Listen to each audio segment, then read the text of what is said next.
আসসালামু আলাইকুম everyone, welcome করতেছি আমার নতুন একটি ভিডিওতে। আশা করি ভিডিওটি ভালো লাগবে। দেখতে দেখতে ঈদ চলে আসছে, রমজান শেষ। তো ভাবলাম যে শেষ রমজান একটু হালিম রান্না করি। তো এই সারা মাস হালিম কিনে খাওয়াই হয়েছে, তো আজকে একটা হালিম রান্না করলাম। তো এখানে আমি হালিম মিক্সের প্যাকেট নিয়েছি একটা।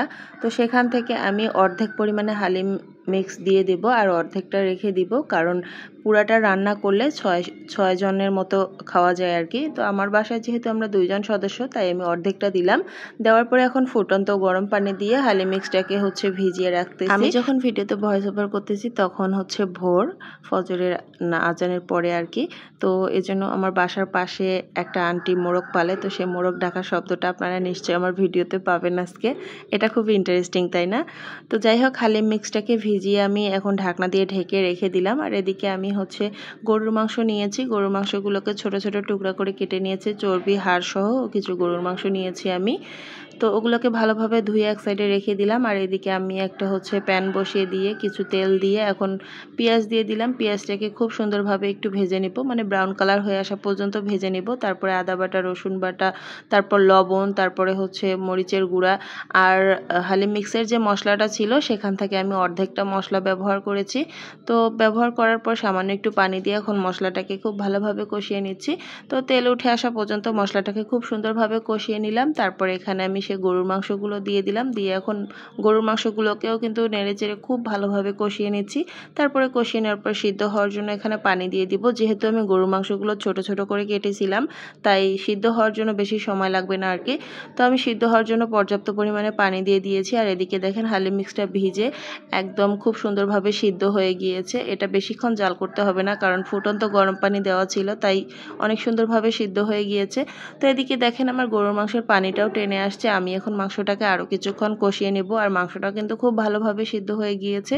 আমার কাছে একটা আপু হালিম রান্নার রেসিপি চেয়েছিল, তো ভাবলাম যে শেষ রমজানে হালিম রান্নার রেসিপিটা শেয়ার করে দেই, যেহেতু আপু চেয়েছে। তো যাই হোক, রমজান মাসে আমি কিছু না কিছু করার ট্রাই করেছি ইফতারিতে তো এরকম কিছু না কিছু করে ইফতারিতে রাখলে কিন্তু ভালোই লাগে। তো এদিকে দেখেন আমার গরু মাংসটা কষানো হয়ে গেছে। এই পর্যায়ে আমি হালিম মিক্সটা ঢেলে দিলাম। দেওয়ার পরে এখন একটু নেড়ে চেড়ে মিশিয়ে নিচ্ছি। তো মিশিয়ে নেওয়ার পরে এখানে আমি পানি দিয়ে দিব পর্যাপ্ত পরিমাণে, মানে সিদ্ধ হওয়ার জন্য যতটুকু পানি প্রয়োজন আর কি। যেহেতু হালিম মিক্সটা গরম পানি দিয়ে ঢেকে রেখেছিলাম, তো সিদ্ধ হয়ে গিয়েছে। তো আরও কিছুটা পানি দিয়ে এখন রান্না করে নিব। তো এখন ফুটন্ত গরম পানিটা অবশ্যই ব্যবহার করবেন, তাহলে খুব ভালো হবে।